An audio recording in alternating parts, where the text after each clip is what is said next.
Channel, this is Bharti. आज के इस वीडियो में हम एक बहुत इंपॉर्टेंट टॉपिक डिस्कस करेंगे जो है बीसीसी अप्रोच।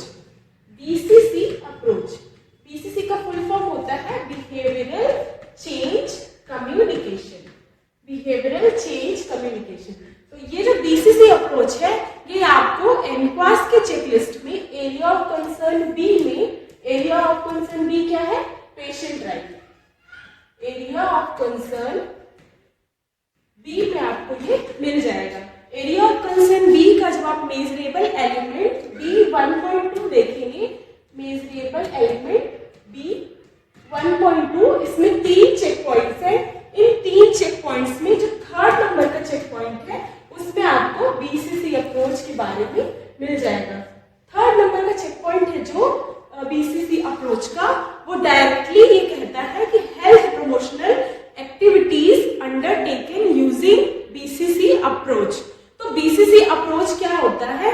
बीसीसी अप्रोच लोगों के बिलीव्स को, एटीट्यूड को, उनके प्रैक्टिसेस को हम जिस अप्रोच के थ्रू चेंज करते हैं उसे कहते हैं बीसीसी अप्रोच। क्या है बीसीसी अप्रोच? बीसीसी अप्रोच लोगों के believes, attitude and practices. Beliefs,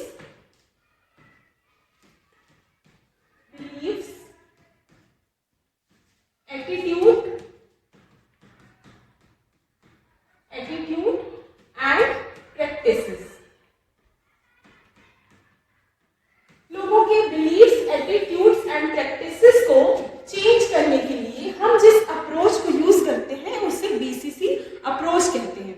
अब ये अप्रोच क्या हो सकते हैं? ये अप्रोच हो सकता है काउंसलिंग हो सकता है, इफेक्टिव कम्युनिकेशन हो सकता है, और क्या हो सकता है? इंफॉर्मेशन हो सकता है।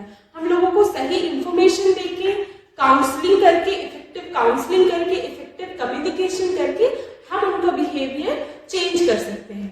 एक मैं एग्जांपल दे देती हूँ। पहले जैसे लोग जब स्टार्टिंग में इम्यूनाइजेशन प्रोग्राम आया था, यूनिवर्सल इम्यूनाइजेशन प्रोग्राम जब आया था स्टार्टिंग में, एक सेकेंड, सॉरी, स्टार्टिंग में जब इम्यूनाइजेशन प्रोग्राम आया था तब क्या था, लोग वैक्सीन लगवाने के लिए बच्चों को बहुत डरते थे। बहुत कम हमारा वैक्सीनेशन रेट हमारा बहुत कम था उस टाइम पे। धीरे धीरे क्या हुआ, हमारी आशा बहनें, एएनएम्स, एमपीडब्ल्यू लोगों को उसके बारे में इंफॉर्मेशन दिए, काउंसलिंग किए और सही कम्युनिकेशन किए। उससे क्या हुआ, लोगों का एटीट्यूड वैक्सीनेशन के लिए चेंज हुआ और अब क्या है, हमारा जो वैक्सीनेशन रेट है वो बहुत हाई है और अब लोग खुद से आते हैं वैक्सीन लगवाने के लिए अपने बच्चों को।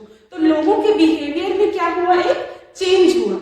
ये क्या है? बीसीसी अप्रोच है। ऐसे ही हम एनसीडी में, फैमिली प्लानिंग काउंसलिंग में ये सारी अपनी सर्विसेज को और इम्प्रूव करने में बीसीसी अप्रोच यूज करते हैं। BCC approach.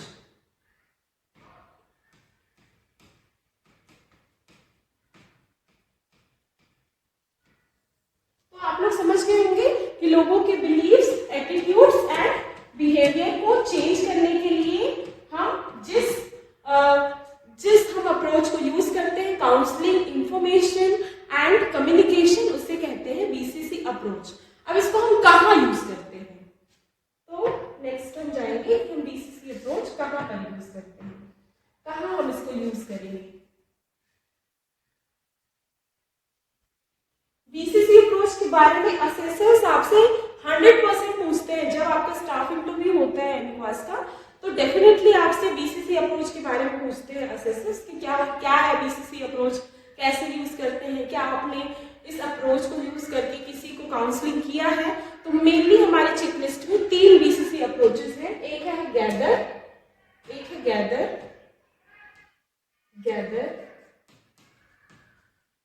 है 5 A's एंड एक है top.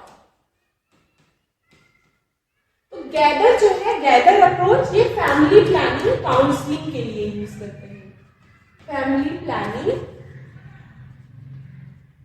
Counselling, family planning counselling के लिए हम कौन सा बीसीसी अप्रोच यूज करते हैं? गैदर। 5 A's हम एनसीडी के लिए यूज करते हैं। एनसीडी में टोबैको सजेशन, लाइफस्टाइल काउंसलिंग के लिए हम यूज करते हैं इसको। टोबैको सजेशन, टोबैको और अल्कोहल सजेशन के लिए मेनली हम इसको यूज करते हैं। टॉक भी हम एनसीडी में यूज करते हैं।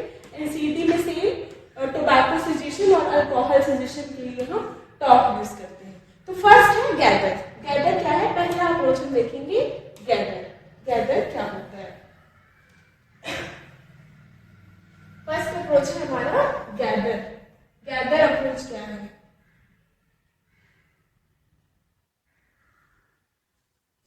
Gather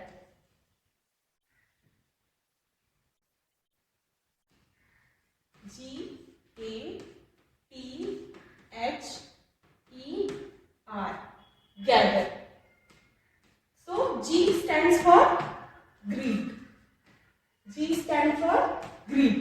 A stands for ask, and T stands for tell. H stands for help, and E for explain, and R for return or refer.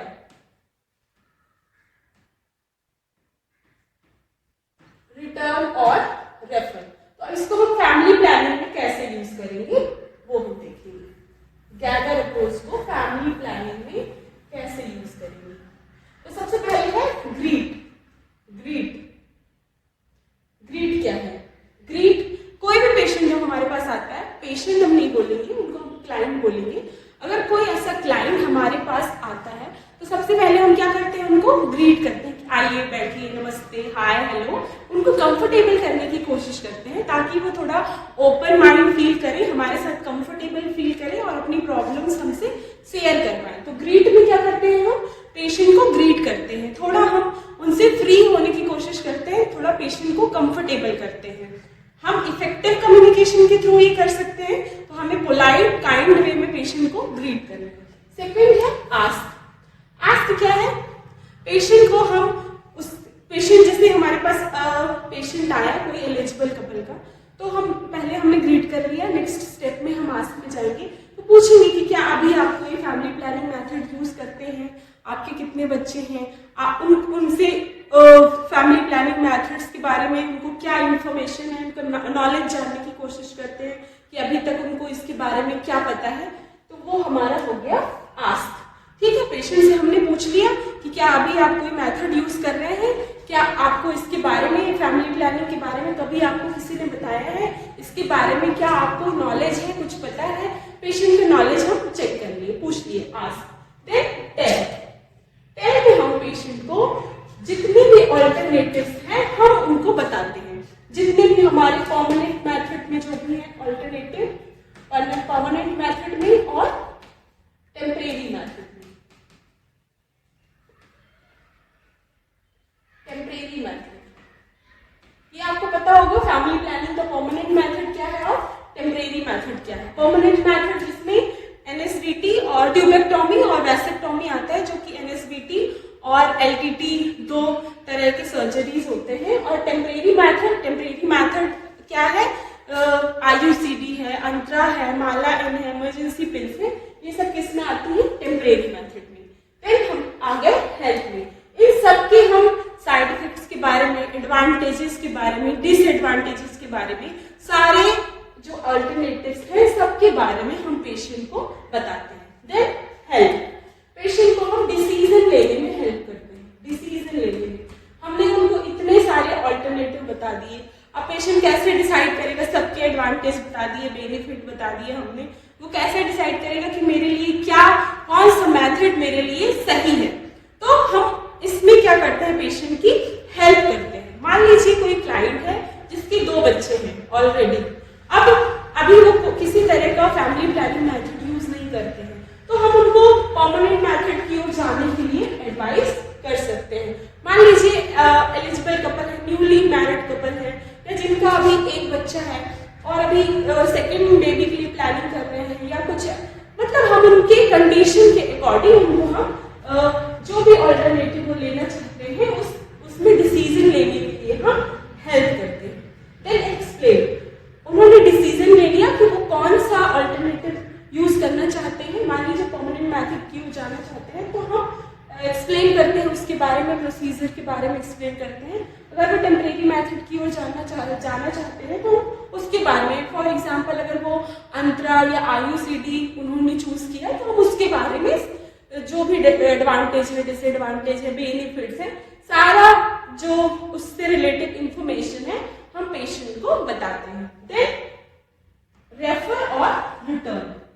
अगर हमने अब पेशेंट को एक्सप्लेन कर दिया उसके बारे में, अगर हमारे पास वो फैसिलिटी, वो सर्विस अवेलेबल है तो हम उसको नेक्स्ट डेट के लिए फॉलोअप के लिए नेक्स्ट फॉलोअप की डेट दे देंगे। अगर हमारे पास अवेलेबल नहीं है तो हम पेशेंट को रेफर कर देंगे जो भी नियरेस्ट फैसिलिटी होगा। जैसे कि आप अगर अंतरा या IUCD नहीं लगा रहे हैं तो आप जो आपका नियर बाई फैसिलिटी है वहां पर आप रेफर कर देंगे। अगर आप उसमें माइनर या इमरजेंसी पिल या कोई अन्य मेथड कोई चूज किया है तो अगली बार उसको कब फॉलोअप के लिए आना है वो आप उसका डेट बता देंगे। तो ये हमारा हो गया गैदर अप्रोच। होप आप लोगों को समझ में आया होगा कि BCC का गैदर अप्रोच क्या है। G for greet, A for ask, T for tell, H for help, E for explain and R for return और रेफर, जिसमें हम पेशेंट को पहले ग्रीट करते हैं, देन पेशेंट से हम पूछते हैं, पेशेंट का नॉलेज लेवल चेक करते हैं, देन पेशेंट को हम बताते हैं मेथड्स के बारे में, जो भी हम उनको सर्विस देना चाहते हैं, जो भी ऑल्टरनेटिव्स हैं फैमिली प्लानिंग मेथड के, उसके बारे में बताते हैं, डिसीजन लेने में हेल्प करते हैं, जो भी उन्होंने डिसीजन लिया है, जो भी डिसाइड किया है, जिस भी मेथड की ओर वो जाना चाहते हैं उसके लिए वो उसके बारे में हम उसको पेशेंट को एक्सप्लेन करते हैं, देन रेफर एंड रिटर्न।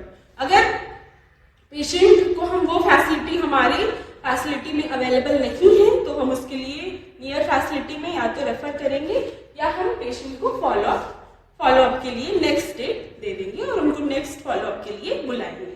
ये हो गया हमारा गैदर अप्रोच। नेक्स्ट अप्रोच पे हम चलते हैं 5 A's। नेक्स्ट अप्रोच है हमारा 5 A's। 5 A's 5 A's इसको हम काउंसलिंग और हेल्थ इमोशनल एक्टिविटीज में यूज करते हैं। किसमें यूज करते हैं? Counselling and health promotional activities. Mainly हम इसको यूज करते हैं टोबैको सजेशन में।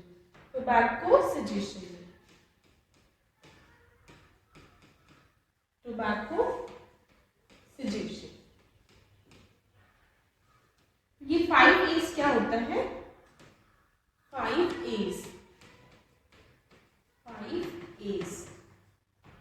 First A stand for ask, second advice, third assess, fourth है हमारा assist, फिफ्थ arrange। तो इसको हम कैसे यूज करते हैं? फॉर एग्जाम्पल हमारे पास NCD स्क्रीनिंग के लिए पेशेंट आते हैं तो एक CBAC फॉर्म में एक बहुत इंपॉर्टेंट एक पॉइंट है। क्या है वो पॉइंट? कि पेशेंट यूजिंग टोबैको यस और नो, इसमें फिल करना पड़ता है कि पेशेंट टोबैको यूज करते हैं हाँ या नहीं। तो इसी तरह से हमारे पास जब पेशेंट आता है स्क्रीनिंग के लिए तो हम पूछते हैं कि क्या आप टोबैको या टोबैको रिलेटेड कोई भी सिगरेट है, गुटखा है, ये सब क्या आप यूज करते हैं या फिर अल्कोहल है? क्यों हम ये पूछते हैं? क्योंकि ये जो है NCD के रिस्क फैक्टर है। अगर पेशेंट टोबैको या अल्कोहल यूज कर रहा है तो उसको डायबिटीज या हाइपरटेंशन या ओरल कैंसर होने के चांसेस जो है वो बढ़ जाता है। तो ये क्या है? रिस्क फैक्टर है। बाद में पेशेंट को NCD में हाइपरटेंशन या डायबिटीज पेशेंट डायग्नोज हो सकता है, तो पहले से ही हम उनको हेल्थ प्रमोशनल एक्टिविटीज के थ्रू उनका टोबैको अल्कोहल हम उनको सजेशन कराने का प्रयास करते हैं। तो 5 फर्स्ट A फॉर आस्क। हम पेशेंट जब हमारे पास आता है स्क्रीनिंग के लिए या OPD में आता है तो हम पूछते हैं कि क्या आप टोबैको यूज करते हैं? तो थोड़ा हम पेशेंट को कंफर्टेबल करके ऐसे पूछेंगे काइंड पोलाइट वे में कि उनको ऐसा बिल्कुल ना लगे कि हम एक बहुत उनसे गलत चीज पूछ रहे हैं। पेशेंट कंफर्टेबल फील करना चाहिए। पेशेंट से पूछते हैं क्या आप टोबैको यूज करते जो भी आंसर आता है यस और नो, आप ऐसे पूछिए कि पेशेंट कंफर्टेबल हो, आपको वो ऑनेस्टी ईमानदारी से बताए कि वो करता है उपयोग या नहीं करता है। अगर पेशेंट बोलता है कि हाँ, तो आप नेक्स्ट स्टेप में जाएंगे एडवाइस। तो इसमें क्या है, इसमें क्या करेंगे आप, अगर पेशेंट ने बताया कि वो टोबैको में कुछ भी है, कि वो सिगरेट पीता है या गुटखा खाता है या जो भी टोबैको, जो भी वो अगर उससे रिलेटेड कोई भी एक्टिविटी कर रहा है, अगर उसका आंसर हाँ होता है तो आप एडवाइस करेंगे कि क्या आपको नहीं पता है कि आपके हेल्थ के लिए कितना खतरनाक है और आपको ये छोड़ना चाहिए। तो आप अपने तरीके से वहाँ की लोकल लैंग्वेज में क्लियर शॉर्ट वे में पेशेंट को एडवाइस करेंगे कि पेशेंट जो है वो टोबैको या अल्कोहल जो है वो छोड़ने की कोशिश करे। अगर अंदर से उसको आपको ऐसा लग रहा है कि हाँ वो छोड़ सकता है, या वो आपसे बोलता है कि हाँ मैंने छोड़ने का प्रयास किया कई बार लेकिन मुझसे नहीं हो पा रहा है, जो भी वो अपने रीजंस बताता है, तो आप नेक्स्ट स्टेप में जाएंगे असेस। अगर पेशेंट छोड़ना चाहता है तो आप जाएंगे असेस में आप असेस करेंगे पेशेंट को, उनकी प्रॉब्लम को समझेंगे, पेशेंट रीजंस जानने की कोशिश करेंगे कि क्या प्रॉब्लम है, उससे और थोड़ा आप कम्युनिकेट करेंगे इफेक्टिव वे में कि क्या रीजन हो सकते हैं जिससे कि वो ये यूज कर रहा है, उसको क्या प्रॉब्लम्स आ रही हैं। इस तरह से आप पेशेंट को असेस करेंगे, वो यूज करने के लिए विलिंग है, वो छोड़ने के लिए विलिंग है पेशेंट या नहीं है, ये आप असेस करेंगे। अगर पेशेंट छोड़ने के लिए विलिंग है तो आप पेशेंट को असिस्ट करेंगे। कैसे असिस्ट करेंगे? पेशेंट की फैमिली सपोर्ट के थ्रू, मेडिकेशन के थ्रू, या टोबैको सजेशन सेंटर्स हैं उनके थ्रू पेशेंट को असिस्ट करेंगे। अगर इसके बाद आप पेशेंट को जो है नेक्स्ट फॉलोअप के लिए, नेक्स्ट फॉलोअप जो भी होगा उसका वो अरेंज करेंगे। अरेंज का यहाँ पे मीनिंग है फॉलोअप। ओके, तो 5 क्या है? सबसे पहले आस्क, पेशेंट से हमको पूछना है कि क्या आप टोबैको यूज करते हैं या नहीं। एडवाइस, पेशेंट को एडवाइस करना है कि आपकी हेल्थ के लिए ठीक नहीं है, आपको नहीं यूज करना चाहिए, उसके डिसएडवांटेजेस बताने हैं कि आपको इससे क्या क्या डिजीज हो सकती है, क्या क्या बीमारियां हो सकती हैं, ये एनसीडी के लिए कितना बड़ा रिस्क फैक्टर है, ये सारी चीजें आपको अपने वे में पेशेंट को बताना है। इसके बाद अगर पेशेंट चाहता है, छोड़ना चाहता है, तो पेशेंट को आपको ये असिस्ट में आपको असिस्ट करना है कि पेशेंट छोड़ना चाहता है या नहीं चाहता है। असिस्ट नेक्स्ट पॉइंट में, अगर छोड़ना चाहता है तो आपको असिस्ट करना है पेशेंट को। देन अरेंज में आपको पेशेंट का नेक्स्ट फॉलोअप लेना है। फोन कॉल फॉलोअप ले सकते हैं, आशा के थ्रू पेशेंट को नेक्स्ट विजिट में बुला सकते हैं, या फिर आप पेशेंट के लिए जो अगर पेशेंट आपके एरिया में कोई टोबैको सजेशन सेंटर है या आसपास आप भेज सकते हैं, तो आपको पेशेंट के लिए वो फॉलोअप अरेंज करना है। ओके, तो ये है हमारा 5 A's for tobacco suggestion. Next हमारा एक और है एनसीडी के लिए अप्रोच, वो है टॉक। तो नेक्स्ट हम देखेंगे टॉक। टॉक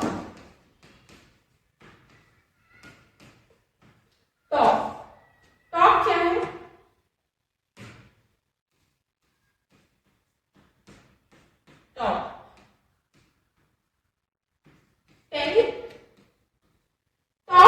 टॉक भी आपका एनसीडी के लिए ही है, टोबैको सजेशन और हेल्थ प्रमोशन एक्टिविटी के लिए भी टॉक यूज करते हैं।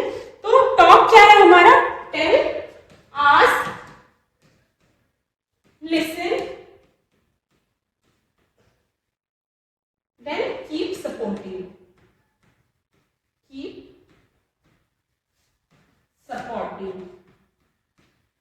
Tell, ask, listen and keep supporting. Okay, तो टेल भी सेम आपको जैसे एडवाइस में था, जैसे 5 A's में था आस्क, उसी तरह से टेल जो है आप पेशेंट को अगर टेल में अगर आप सबसे पहले पेशेंट को आपको सही इंफॉर्मेशन देना है। अगर आपको पता चल गया कि वो यूज कर रहा है टोबैको या फिर कोई इस तरह से रिलेटेड कुछ भी है, तो आपको सबसे पहले उसको क्लियर वे में उसको सही इंफॉर्मेशन देना है। क्या इंफॉर्मेशन देना है? उसकी जो भी डिसएडवांटेजेस है, उससे क्या डिजीज डेवलप हो सकते हैं, ठीक है। जैसे डायबिटीज है, हाइपरटेंशन है, ओरल कैंसर है, या फिर लीवर सिरोसिस है, लीवर से रिलेटेड जो भी डिजीज है, जो भी डिजीज आप इससे आप होते हैं पेशेंट्स में, सबके बारे में आपको इंफॉर्मेशन देना है। इसमें टेल, आस्क में आपको क्या करना है? आस्क में पेशेंट से आपको पूछना है कि क्या पेशेंट क्विट करने के बारे में सोचा है उसने कभी? क्या वो क्विट करना चाहता है? टोबैको या अल्कोहल क्विट करना चाहता है पेशेंट? ये आपको क्या करना है? आस्क में पूछना है। देन लिसन में आपको केयरफुली सुनना है कि उसको क्या प्रॉब्लम्स आ रही हैं, क्या रीजंस है, क्या उसको दिक्कत हो रही है जिसकी वजह से वो अभी तक नहीं छोड़ पा रहा है या फिर वो छोड़ना चाहता है। आपको केयरफुली आपको लिसन करना है। देन अगर पेशेंट छोड़ना चाहता है तो आपको कीप सपोर्टिंग, दैट मींस आपको उसको सपोर्ट देना है। तो ये हमारा हो गया टॉक। तो हमने बीसीसी अप्रोच में क्या क्या पढ़ लिया? हमने बीसीसी अप्रोच में सबसे पहले बीसीसी अप्रोच क्या है? एक बिहेवियरल चेंज कम्युनिकेशन है। BCC approach behavioural change communication है। इसमें क्या होता है? हम लोगों के एटीट्यूड, बिलीव्स, बिहेवियर, उनकी जो प्रैक्टिसेस हैं उसको हम काउंसलिंग, इफेक्टिव कम्युनिकेशन, इंफॉर्मेशन और अपनी काउंसलिंग के थ्रू अच्छे से चेंज करने की कोशिश करते हैं। तो हमारी चेकलिस्ट में 3 अप्रोचेस के बारे में है। गैदर,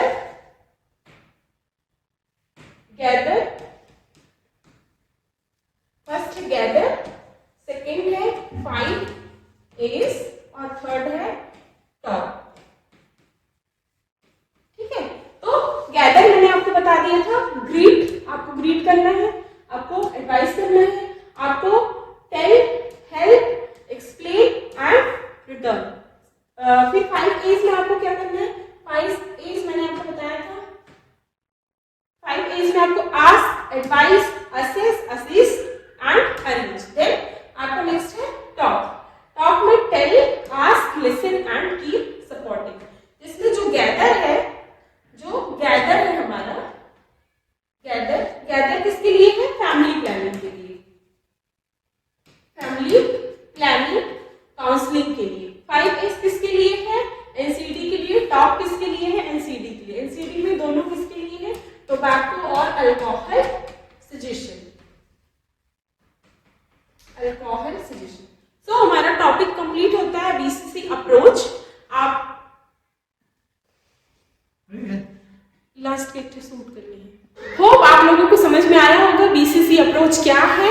अब मैं नेक्स्ट वीडियो में आपको चेकलिस्ट में और जो पॉइंट्स हैं, जैसे क्वालिटी टूल्स हैं, आपका एक्शन टेकन रिपोर्ट है, और भी एक टॉपिक है जो कि मैं आइडेंटिफाई करके इसी तरह से आपको नेक्स्ट वीडियोस में आपको बताती रहूंगी। Thank you so much and keep supporting me.